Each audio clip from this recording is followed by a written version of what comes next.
Hello मेरे प्यारे भाई और बहनों, कैसे हो आप सब। My name is Sandeep Gehlot और मैं आप सभी का स्वागत करता हूं ड्रीम ऑफ फिजिक्स के लेक्चर नंबर 14 में। तो आप सब आई होप एकदम मस्त जबरदस्त होंगे, बढ़िया होंगे। तो आज का जो हमारा टॉपिक रहने वाला है वो काफी फैंटास्टिक जबरदस्त टॉपिक रहने वाला है। आज हमारा एक नया टॉपिक स्टार्ट करेंगे जिसका नाम है इलेक्ट्रिक फ्लक्स। अब इलेक्ट्रिक फ्लक्स होता क्या है? इलेक्ट्रिक फ्लक्स आज हमारी क्लास 12, आज हमारा लेक्चर नंबर 13 है। किसका? इलेक्ट्रिक चार्ज एंड फील्ड का।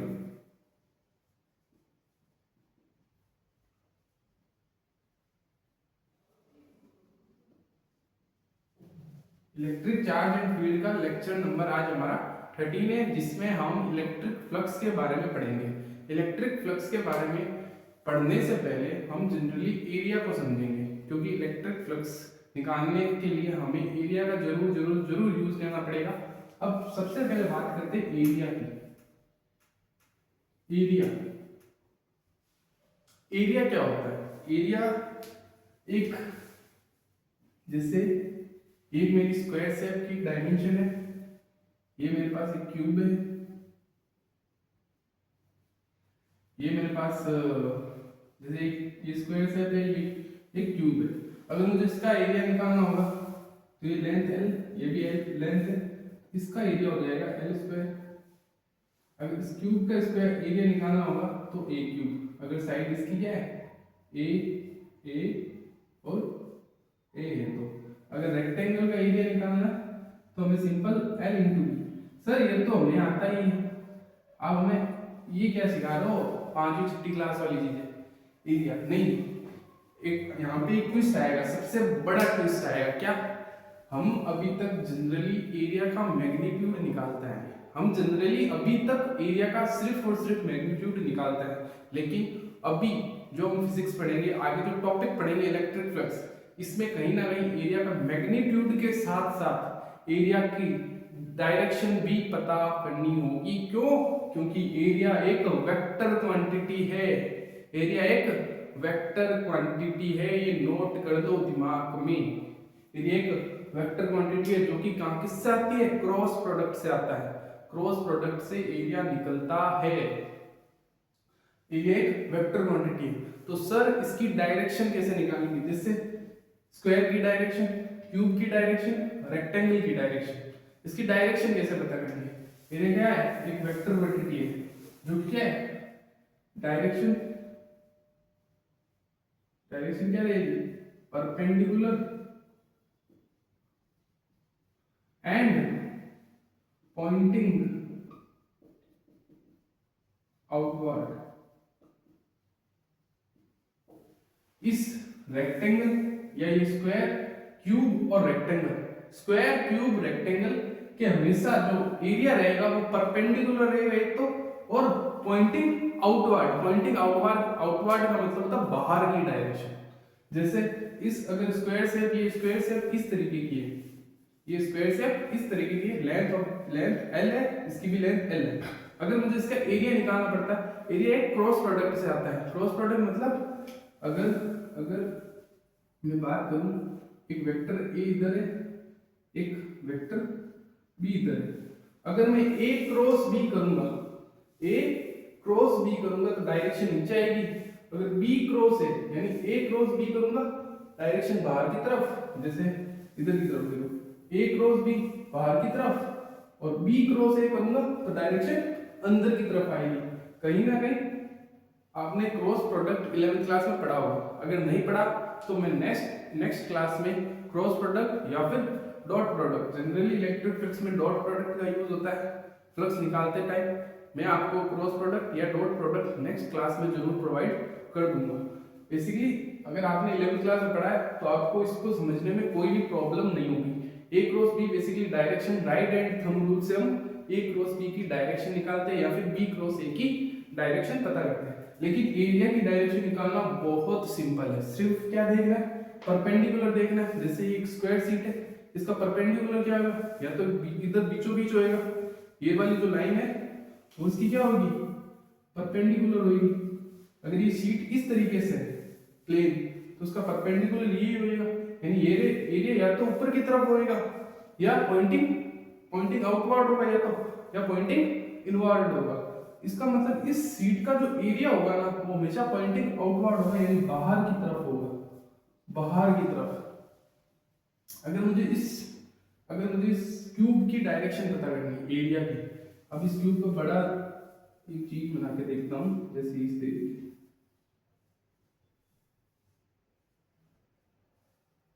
ये मेरे पास क्यूब है, इस क्यूब की इस सरफेस, ये वाली सरफेस,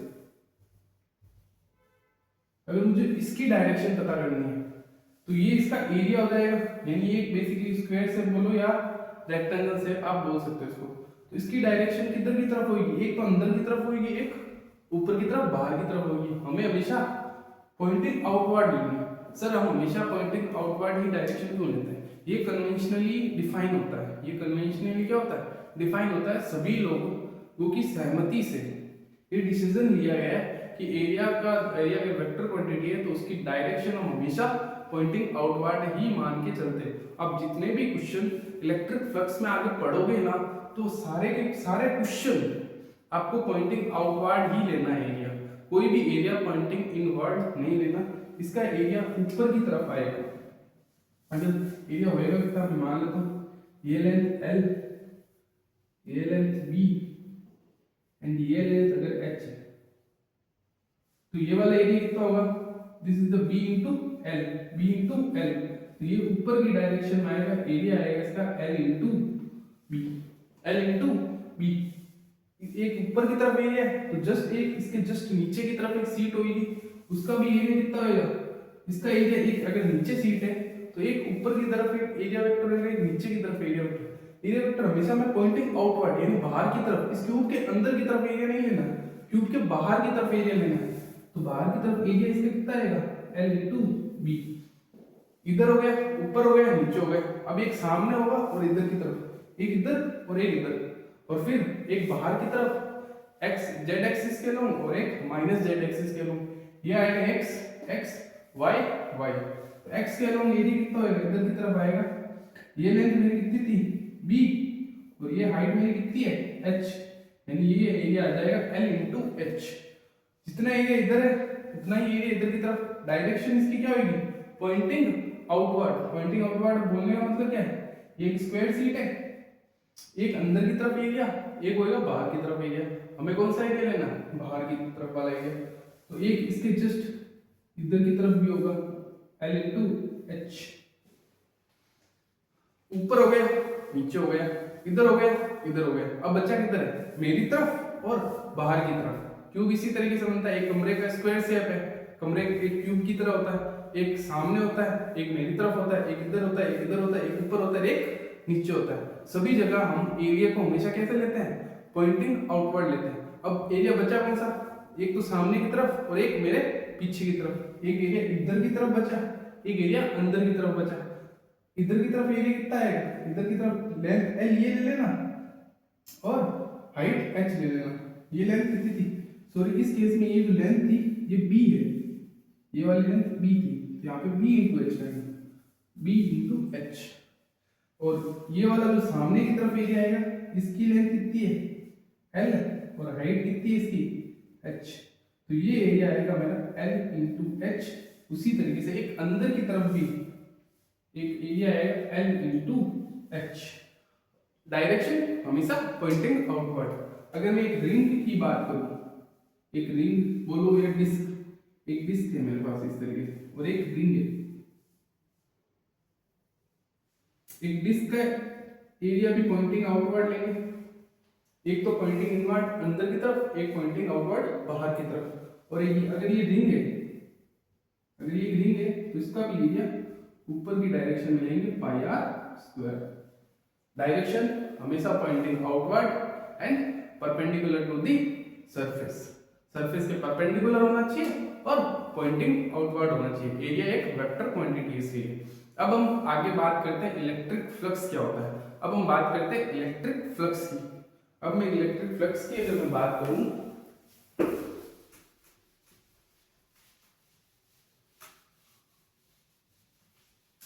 इलेक्ट्रिक फ्लक्स होता क्या है। जैसे for example electric flux.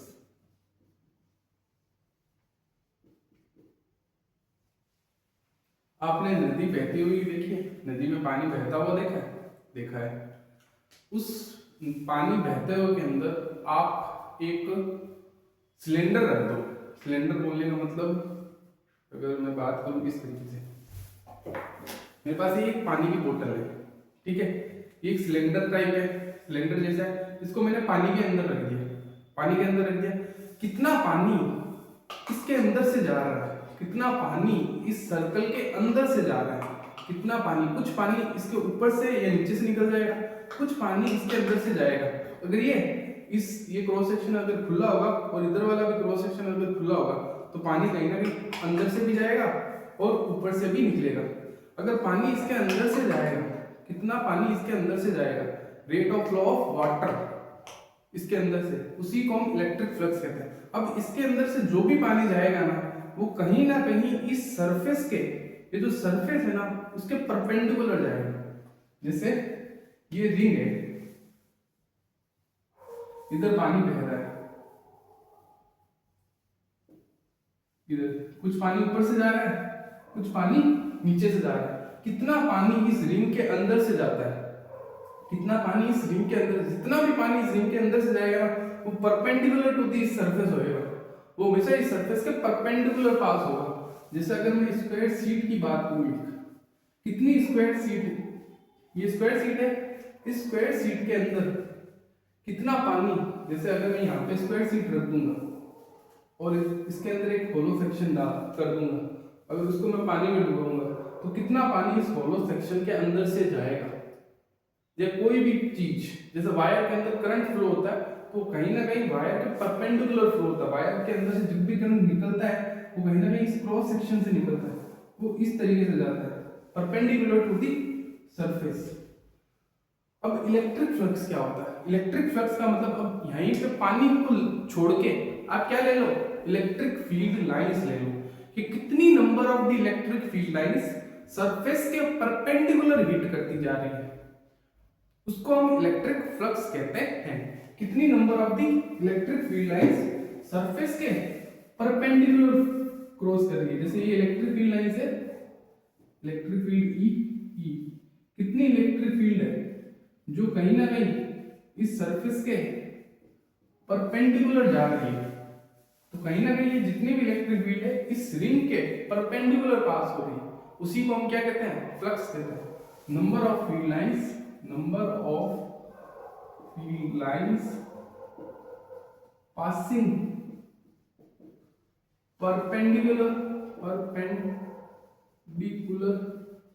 To the surface is called electric flux। कितनी number of the electric field lines इस सरफेस के परपेंडिकुलर हिट करती है, उसी को हम इलेक्ट्रिक फ्लक्स कहते हैं। अब इलेक्ट्रिक फ्लक्स की वैल्यू कैसे निकालेंगे? इलेक्ट्रिक फ्लक्स को हम फाई से डिनोट करते हैं, रिप्रेजेंट किस तरीके से करते हैं फ्लक्स को, फाई से। इलेक्ट्रिक फ्लक्स वो होता है मेरा E डॉट ए, ये फॉर्मूला ऑफ द फ्लक्स होता है, फ्लक्स निकालने का जो फॉर्मूला होता है वो ये होता है।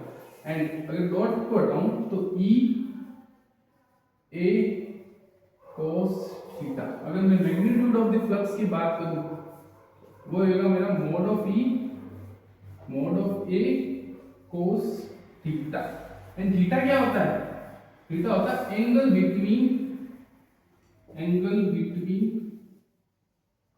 E and A। थीटा मेरा E और A के बीच का एंगल होता है। हमेशा हमें एंगल हमेशा एरिया और इलेक्ट्रिक फील्ड के बीच वाला एंगल ही लेना है। जैसे फॉर एग्जांपल ये मेरे पास एक सर्कल है जिसमें से इलेक्ट्रिक फील्ड इधर से पास कर रही है at the angle of theta and this radius should B r। Electric field ऐसे पास कर रही है at the angle of theta इस रिंग से। तो हमें हमेशा क्या लेना है, अगर मुझे फ्लक्स निकालना है तो कितनी इलेक्ट्रिक फील्ड लाइंस इस रिंग से या इस सर्कल से परपेंडिकुलर पास हुई है, कितनी इलेक्ट्रिक फील्ड लाइंस इस रिंग से परपेंडिकुलर पास हुई है, तो कितनी पास होगी? अगर मैं इसका रिजोल्यूशन करूं तो ई कोस थीटा इधर की तरफ आएगा और ई साइन थीटा इधर की तरफ आएगा। और मुझे एंगल कौन सा लेना है? हमें पता है एंगल हमें कौन सा लेना है? ई और ए के बीच का एंगल लेना है। तो इसको रिजोल्व ऐसा नहीं, जैसे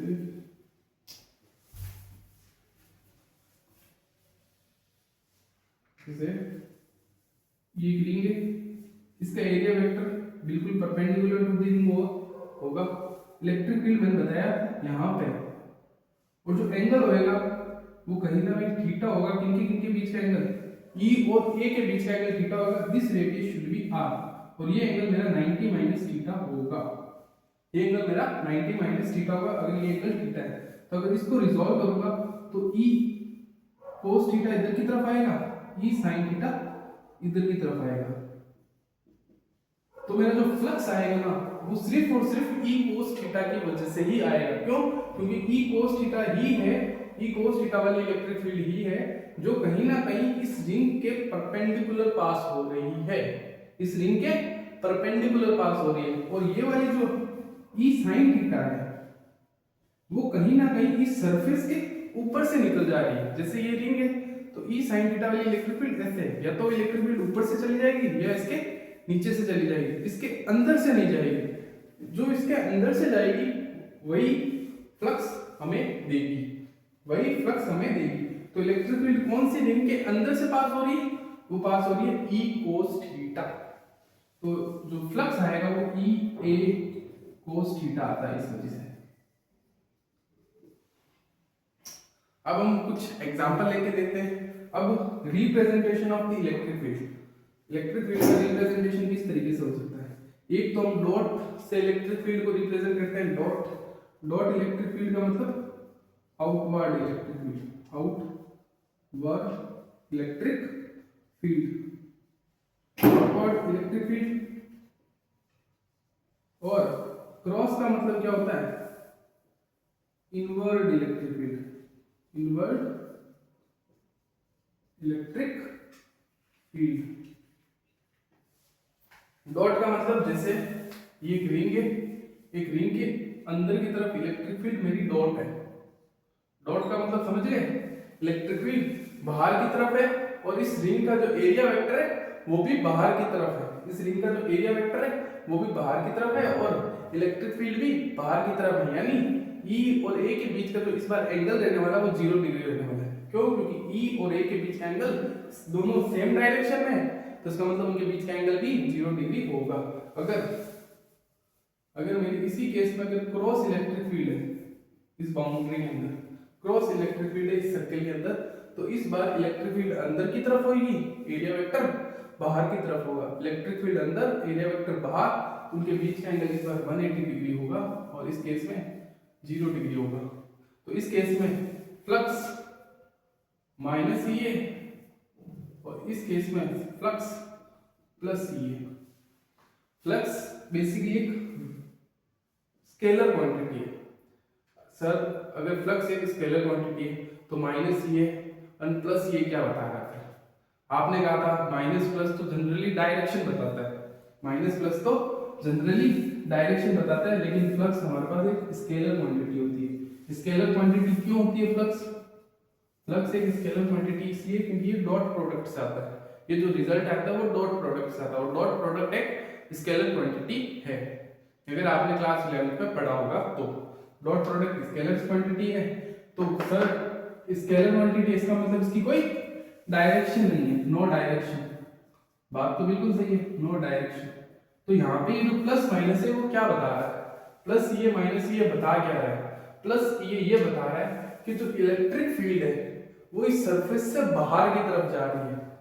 प्लस बता रहा है इलेक्ट्रिक फील्ड सरफेस से बाहर यानी आउटवर्ड जा रही है। दोनों इलेक्ट्रिक फील्ड मैक्सिमम है। सबसे पहले कॉन्सेप्ट में माइनस प्लस का भी बताता हूं, उससे पहले आप एक कंसेप्ट समझिए, मैक्सिमम फ्लक्स कब होगा और मिनिमम फ्लक्स कब होगा। मैक्सिमम फ्लक्स और मिनिमम फ्लक्स ये मैं कैसे निकालता हूं? जैसे मुझे बात करनी है मैक्सिमम फ्लक्स की। फ्लक्स मैक्सिमम कब होगा? फ्लक्स मैक्सिमम तभी होगा जब maximum number of the electric field lines किसी सरफेस से परपेंडिकुलरली पास हो जाए, यानी ज्यादा से ज्यादा इलेक्ट्रिक फील्ड लाइंस एक सरफेस के परपेंडिकुलरली पास हो जाएगी, उस केस में मेरा फ्लक्स मैक्सिमम हो जाएगा। यानी अगर ये एक रिंग है, इसका एरिया वेक्टर ऊपर की डायरेक्शन में, अगर इलेक्ट्रिक फील्ड की डायरेक्शन अगर ये है इधर की तरफ, तो उस केस में मैक्सिमम फ्लक्स पास करेगा।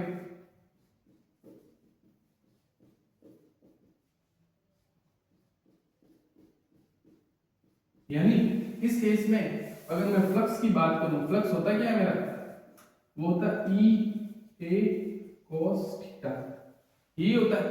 अगर मैं मैग्नीट्यूड ऑफ द फ्लक्स की बात करूं तो वो हो जाएगा मेरा E A। इस केस में एंगल कितना है, E और A के बीच का एंगल कितना है, 0 डिग्री। आप सभी को दिख रहा है, एरिया वेक्टर और इलेक्ट्रिक फील्ड की डायरेक्शन दोनों की सेम है, तो मैक्सिमम फ्लक्स आ रहा है मेरे पास प्लस EA। और मैक्सिमम फ्लक्स दो एंगल पर आता है, एक आता है 0 डिग्री पर, एक आता है 180 डिग्री पर। अब अगर 0 डिग्री के, अगर 180 डिग्री की अगर मैं बात करूं, जैसे ये रिंग थी, एरिया वेक्टर हमेशा पॉइंटिंग आउटवर्ड होता है, मैंने हमेशा पॉइंटिंग आउटवर्ड ही लिया है, ऊपर की डायरेक्शन। इस बार इलेक्ट्रिक फील्ड नीचे की डायरेक्शन में आ रही है इस तरीके से,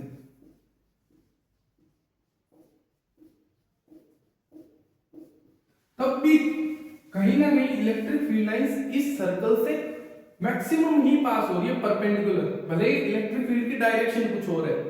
प्लस ये ना होता है, इस बार जो फ्लक्स आएगा मेरा वो E A cos of 180 degree, क्यों, क्योंकि एरिया वेक्टर इधर की डायरेक्शन में है और इलेक्ट्रिक फील्ड इधर की डायरेक्शन में, दोनों के बीच का एंगल इस बार 180 है, यानी cos ऑफ 180 डिग्री, यानी इस बार cos 180 माइनस 1 होता है, यानी इस बार फ्लक्स माइनस EA आ रहा है। तो सर ये तो मिनिमम होना चाहिए नेगेटिव के हिसाब से, नहीं, नेगेटिव और पॉजिटिव यहाँ क्या बता रहे हैं, समझो ध्यान से। नेगेटिव ये बता रहा है कि इलेक्ट्रिक फील्ड सरफेस से बाहर जा रही है, इलेक्ट्रिक फील्ड सरफेस से बाहर की तरफ जा रही है, आउटवर्ड जा रही है। इस केस में इलेक्ट्रिक फील्ड सरफेस के अंदर आ रही है। माइनस और प्लस सिर्फ और सिर्फ वही बताता है और कुछ नहीं बताता। तो मैक्सिमम फ्लक्स दो एंगल पर आएगा, एक 0 डिग्री पर और एक 180 डिग्री पर। 0 डिग्री 180 डिग्री प्लस ये इलेक्ट्रिक फील्ड लाइंस बाहर की तरफ, माइनस ये इलेक्ट्रिक फील्ड लाइंस सरफेस के अंदर की तरफ आ रही है। तो अब मिनिमम फ्लक्स की अगर मैं बात करूं, मिनिमम फ्लक्स वो कब होगा, मिनिमम फ्लक्स कब होगा, जब इलेक्ट्रिक फील्ड यानी एरिया वेक्टर तो इधर की तरफ ही होगा, इलेक्ट्रिक फील्ड लाइंस इस सरफेस के ऐसे जाए पैरेलली। अगर इलेक्ट्रिक फील्ड सरफेस के पैरेलल जाएगी, इलेक्ट्रिक फील्ड अगर सरफेस के पैरेलल जाएगी तब फ्लक्स उसके इसमें मिनिमम होगा।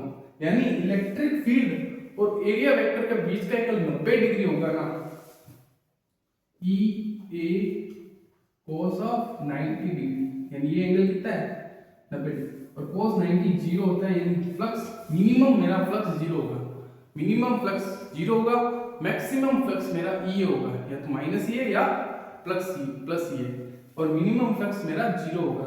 क्यों जीरो होगा, क्योंकि जितनी भी इलेक्ट्रिक फील्ड लाइंस है वो इस सरफेस से छू करके चली जा रही है, तो ऊपर से निकल जा रही है सरफेस के, या नीचे से चली जा रही है। कोई भी इलेक्ट्रिक फील्ड लाइंस सरफेस के परपेंडिकुलर नहीं जा रही, सरफेस के परपेंडिकुलर नहीं जा रही, इसलिए इसका मिनिमम फ्लक्स इसका जीरो, मैक्सिमम फ्लक्स प्लस ये हो जाता है। अब आगे बात करता हूँ मैक्सिमम फ्लक्स और मिनिमम फ्लक्स के बारे में हमने पढ़ लिया। अब कुछ एग्जांपल देखते हैं अच्छे, आपको इलेक्ट्रिक फ्लक्स पूरी तरीके से समझ में आ जाएगा, कैसे निकालते हैं और किस तरीके से इलेक्ट्रिक फ्लक्स का हम यूज कर सकते हैं। देखिए, जैसे अगर मैं बात करूं फर्स्ट एग्जांपल में, एग्जांपल नंबर 1, मेरे पास ये एक स्क्वायर शेप है, इसके अंदर क्रॉस इलेक्ट्रिक फील्ड है इस तरीके से, लेंथ इसकी L है क्योंकि एक स्क्वायर है, लेंथ इसकी L है। मुझे क्या निकालना है, find magnitude of flux, magnitude of flux ये निकालना है। तो मैं कैसे निकालूं, क्रॉस का मतलब इलेक्ट्रिक फील्ड अंदर की तरफ, इलेक्ट्रिक फील्ड लाइंस अंदर की तरफ। इस स्क्वायर शेप का जो एरिया वेक्टर होगा वो मैं हमेशा बाहर की तरफ लूंगा, बाहर की तरफ मतलब इधर की तरफ, इलेक्ट्रिक फील्ड लाइंस अंदर की तरफ, दोनों के बीच का एंगल 180 डिग्री। फ्लक्स का फॉर्मूला क्या होता था, फ्लक्स का फॉर्मूला होता था E A cos थीटा, जहां पर थीटा की वैल्यू कितनी हो गई 180 डिग्री, यानी ये आ जाता है मेरा माइनस EA फ्लक्स। अगर मैग्नीट्यूड वाइज बात करूं तो फ्लक्स की वैल्यू मेरी E इंटू A आ रही है। माइनस क्या रिप्रेजेंट कर रहा है, माइनस रिप्रेजेंट कर रहा है इनवर्ड फ्लक्स को, इनवर्ड फ्लक्स को, फ्लक्स अंदर की तरफ, यानी इलेक्ट्रिक फील्ड लाइंस अंदर की तरफ, अंदर की तरफ आ रही है। अब एग्जांपल 2 देखिए, एग्जांपल 2 क्या कह रहा है, एग्जांपल 2 कहता है जैसे ये मेरा एक स्क्वायर शेप है जिसकी लेंथ L है, इसके अंदर एक और स्क्वायर है जिसकी लेंथ मैं A ले लेता हूं, और इस बार इलेक्ट्रिक फील्ड अंदर की डायरेक्शन इस स्क्वायर शेप के अंदर है। हमें फाइंड क्या करना है, फाइंड करना है magnitude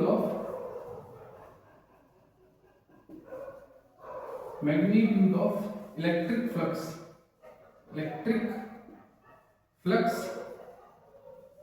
through surface A and B, through surface A and L। ये square surface A and L मतलब इस स्क्वायर शेप, ये स्क्वायर सीट A है एंड ये स्क्वायर सीट L है, मतलब इसकी लेंथ L है और इसकी लेंथ B, इसकी लेंथ L है और इसकी लेंथ A है।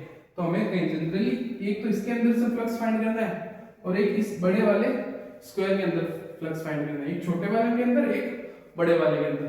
तो सबसे पहले मैं छोटे वाले के अंदर फ्लक्स फाइंड करता हूं। टोटल फ्लक्स मेरा क्या होगा, फ्लक्स एक स्केलर क्वांटिटी होगी, फ्लक्स एक स्केलर क्वांटिटी है, तो टोटल फ्लक्स मेरा कहीं ना कहीं φ1 प्लस φ2 हो जाएगा, यही होगा क्योंकि फ्लक्स एक स्केलर क्वांटिटी है, डॉट प्रोडक्ट से इसका रिजल्ट आता है।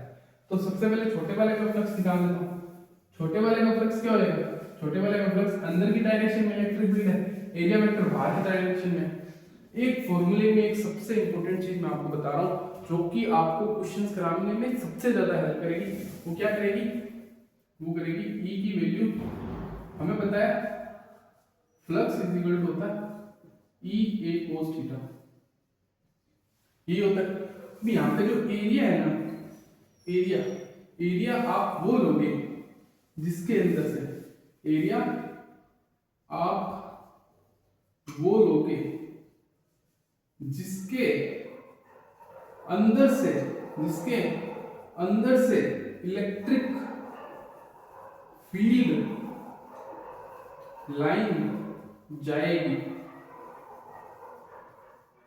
एरिया आप वो लोगे जिसके अंदर से इलेक्ट्रिक फील्ड लाइंस जाएगी, यानी वही एरिया हमें लेना है जिसके अंदर से इलेक्ट्रिक फील्ड लाइंस मेरी जा रही है। यानी इस केस में मेरी इलेक्ट्रिक फील्ड लाइंस किधर की तरफ जा रही है, इलेक्ट्रिक फील्ड लाइन इस सरफेस A के अंदर की तरफ जा रही है, यानी इसका जो फ्लक्स होगा वो मेरा क्या हो जाएगा, इलेक्ट्रिक फील्ड मेरी E0, मान लेते हैं इसकी इलेक्ट्रिक फील्ड E0 है, और जो एरिया वेक्टर होगा यानी एरिया इसका आ जाएगा A स्क्वायर।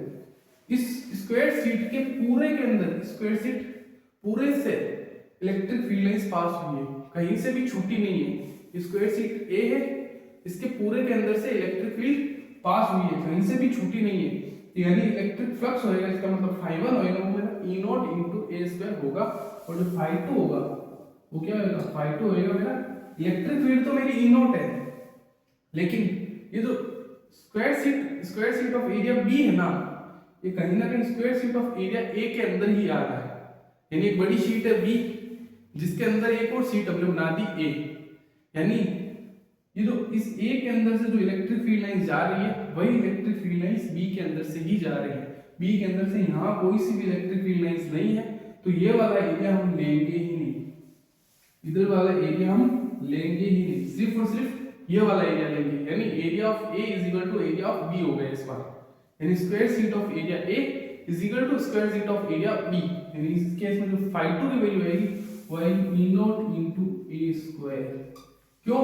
क्योंकि इस एरिया के अंदर से तो इलेक्ट्रिक फील्ड लाइंस पास ही नहीं हो रही, सिर्फ और सिर्फ इसके एरिया के अंदर से ही इलेक्ट्रिक फील्ड लाइंस पास हो रही है, तो कहीं ना कहीं जो बी का जो एरिया होएगा वो कहीं ना कहीं इस एरिया ऑफ द स्क्वायर ए के ही बराबर होगा, यानी E not into A square इसका एरिया हो गया, ये हो गया फाई 2। टोटल फ्लक्स क्या होएगा, फाई 1 प्लस फाई 2 कर देना, इलेक्ट्रिक फील्ड अंदर की तरफ आ रही है तो इसका minus E not into A square minus into A not into square, total flux आएगा माइनस 2 E नॉट ए, ये आ जाएगा मेरा total flux.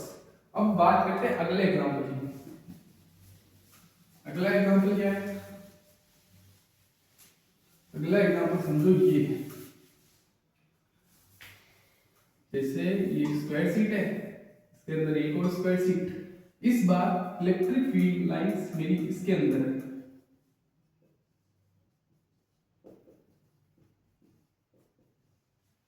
This length L, this length A।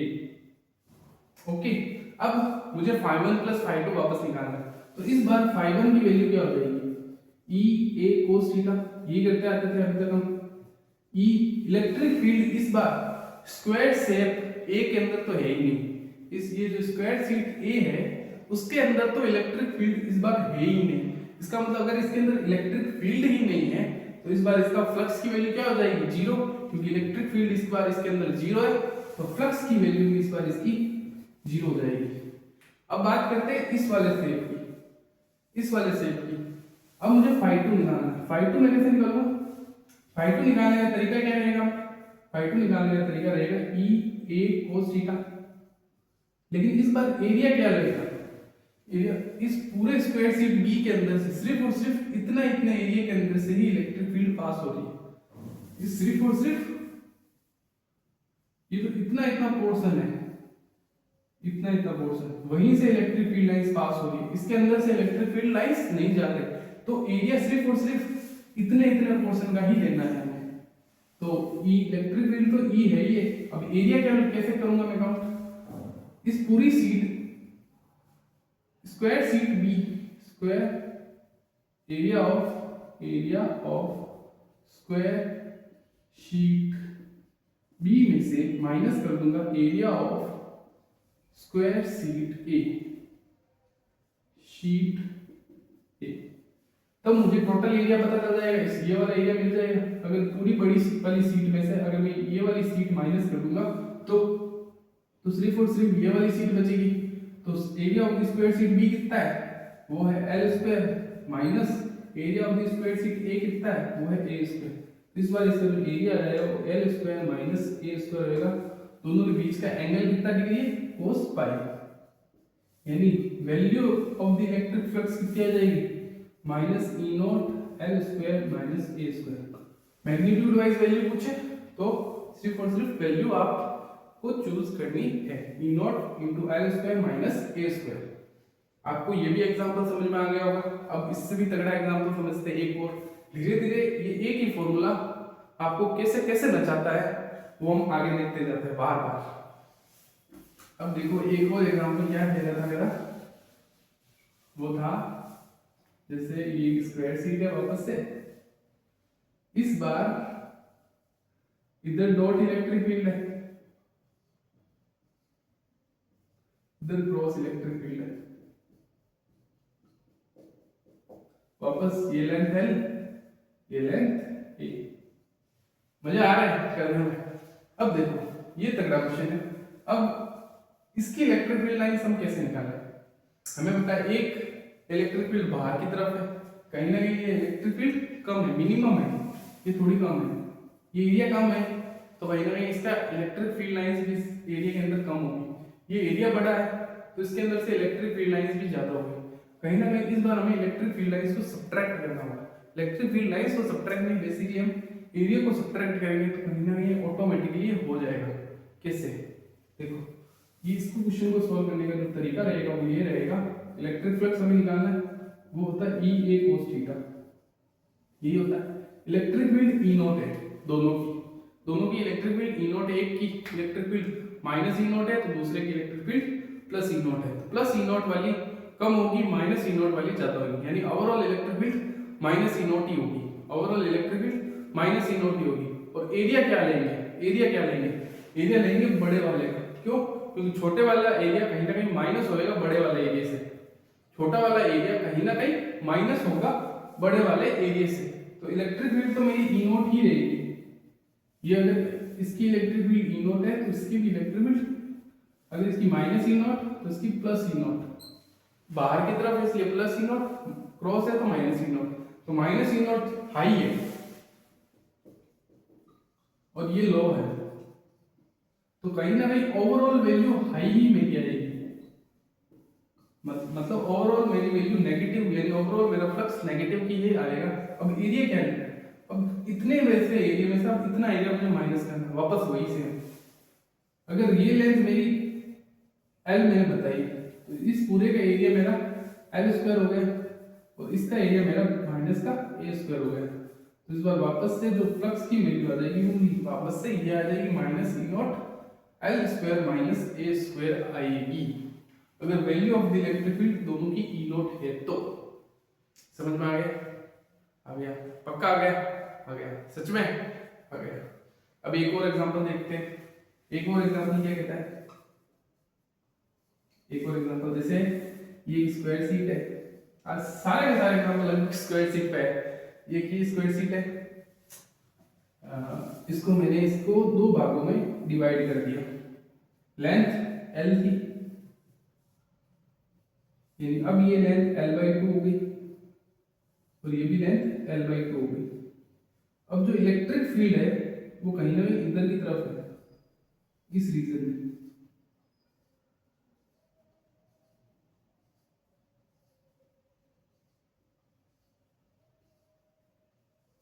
ये बेसिकली इलेक्ट्रिक फील्ड लाइंस इस बॉडी के इधर की तरफ है, यानी इधर की तरफ इलेक्ट्रिक फील्ड लाइंस नहीं है, तो कहीं ना कहीं मैं ये वाला एरिया को नेगलेक्ट करूंगा। क्यों? क्योंकि मुझे अगर फ्लक्स निकालना है तो वही एरिया लेना है जिसके अंदर से इलेक्ट्रिक फील्ड लाइंस पास हो रही है। तो इलेक्ट्रिक फील्ड लाइंस तो सिर्फ और सिर्फ इतने एरिया में से पास हो रही है, सिर्फ और सिर्फ इतने एरिया में से पास हो रही है। तो इतने का एरिया कितना होगा, अगर ये लेंथ l/2 है और ये लेंथ l है तो एरिया आ जाएगा l²/2। तो फ्लक्स फाइंड हो जाएगा मेरा इजी। वो तो E a cos थीटा होता था। इस बार इस स्क्वायर शीट का जो एरिया वेक्टर है वो बाहर की डायरेक्शन में, बाहर की डायरेक्शन मतलब बाहर की डायरेक्शन में ही होगा, बाहर की डायरेक्शन में ही इलेक्ट्रिक फील्ड है, दोनों के बीच का एंगल 0 डिग्री है, दोनों के बीच का एंगल 0 डिग्री है। तो इलेक्ट्रिक फील्ड अगर मेरी E नॉट है तो एरिया आ जाएगा मेरा l²/2, ये आ जाएगा मेरा फ्लक्स इस केस का। आया समझ में? ये आ जाएगा मेरा फ्लक्स इस केस का। ये जनरली आपके इस तरीके के क्वेश्चन फ्लक्स से रिलेटेड जेईई मेंस में पूछे जाते हैं, जो कि मैंने आपको इस क्लास में बता दिया। कुछ क्वेश्चंस हम कल भी करेंगे फ्लक्स, क्योंकि फ्लक्स एक अच्छा टॉपिक है, इससे जनरली जेईई मेंस, बोर्ड और एडवांस में बेसिकली गॉस लॉ आगे एक टॉपिक आएगा, उसको मिला के electric flux, Gauss law, ring वगैरह आगे सभी को मिला के पूछा जाता है एक अच्छा क्वेश्चन। तो जनरली जेईई मेंस में तो डायरेक्ट आपसे इलेक्ट्रिक फ्लक्स पूछ लेगा, नीट में पूछ लेगा, या फिर बोर्ड में आपको थ्योरी बेस्ड या न्यूमेरिकल बेस्ड फ्लक्स के क्वेश्चन आ सकते हैं। फ्लक्स काफी इंपॉर्टेंट टॉपिक है, ये जनरली लास्ट में आता है चैप्टर के, तो कहीं ना कहीं बहुत सारे बच्चे इस टॉपिक को छोड़ के चले जाते हैं और बाद में उन्हें ये टॉपिक नुकसान में देता है, क्योंकि हर चैप्टर से हम मान के चलते एक क्वेश्चन ही आता है। अगर वो बंदा अगर एक चैप्टर पढ़ के गया है, 14 लेक्चर देख के गया है और लास्ट वाला एक लेक्चर नहीं देख के गया, और उस एक लेक्चर में से ही अगर उसका क्वेश्चन आ जाता है तो वो कितना नाराज होगा उस चैप्टर से कि जो मैं पढ़ के गया वो तो कुछ नहीं आया, जो मैं नहीं पढ़ के गया वो आ गया। इसलिए जो भी पढ़ो, जितना भी पढ़ो, पूरा पढ़ो, जो भी पढ़ो, जितना भी पढ़ो, पूरा पढ़ो। अगर कोई चैप्टर आपको नहीं पढ़ना तो उसको आधा अधूरा कभी मत पढ़ो, आधा अधूरा कभी मत पढ़ो, क्योंकि वो आपके कभी काम नहीं आना है। ये मैं पर्सनल एक्सपीरियंस से बता रहा हूँ मेरे। जितना भी जब भी पढ़ो, अगर आप फिजिक्स के 7 चैप्टर ही पढ़ने हैं ना, तो आप सिर्फ और सिर्फ 7 चैप्टर ही पूरे पढ़ो, लेकिन अच्छे से पढ़ो, ये मैं आपको बोलूंगा। लेकिन कभी कभी ऐसा होता है, हम जनरली 11th 12th की पूरी फिजिक्स तो पढ़ लेते हैं, कुछ वो भी ऊपर ऊपर से फॉर्मूला देख लिया, कंसेप्ट देख लिया, जेईई मेंस के पेपर देने में उतर जाते हैं या बोर्ड का जो भी पेपर है अगर हम देने उतर जाते हैं वहां पे अगर हमसे क्वेश्चन नहीं बनते, क्यों नहीं बनते? हमारी एक तो लैक ऑफ प्रैक्टिस होती है, एक तो हमने इतने सारे चैप्टर सारे पढ़ के आ गए, कंफ्यूज हो गए कि कब क्या लगाएंगे, कब कैसे लगाऊंगा। तो इसलिए जितना भी पढ़ो पूरा पढ़ो, चाहे कम पढ़ो। ये बहुत अच्छी लाइन है, जितना भी पढ़ो पूरा पूरा पढ़ो, चाहे कम पढ़ो। अगर आप फिजिक्स में 8-9 चैप्टर भी पढ़ के जाते हो तो अच्छे से पढ़ के जाओ, मैं तो यही कहूँगा। अगर 8-9 चैप्टर से भी अगर 8-9 क्वेश्चन आ जाते हैं तो समझो आपकी परसेंटाइल या जेईई मेंस में या नीट में स्कोर ऑटोमेटिकली बढ़ेगा ही, कम नहीं होगा। क्यों? अगर आप पूरा सब चीज पढ़ के जाते हो और सब चीज अधूरी पढ़ के जाते हो तो आपके नेगेटिव आने के चांस ज्यादा है। अगर आपके वहां अगर +4 आ रहे हैं तो आप वहां पर -5 आके आ रहे हो, इससे बुरी बात तो क्या ही हो सकती है। इसलिए जितना भी पढ़ो पूरा पढ़ो। तो थैंक यू सो मच। आज की जो हमारी क्लास थी वो यहीं तक थी। कल हम आगे पढ़ेंगे, इससे रिलेटेड क्वेश्चंस पढ़ेंगे और गॉस लॉ के बारे में जानेंगे, गॉस लॉ होता क्या है। Okay, thank you so much दोस्तों वॉचिंग दिस वीडियो। अगर आपको ये वीडियो अच्छा लगा तो लाइक शेयर एंड सब्सक्राइब जरूर करना। Thank you.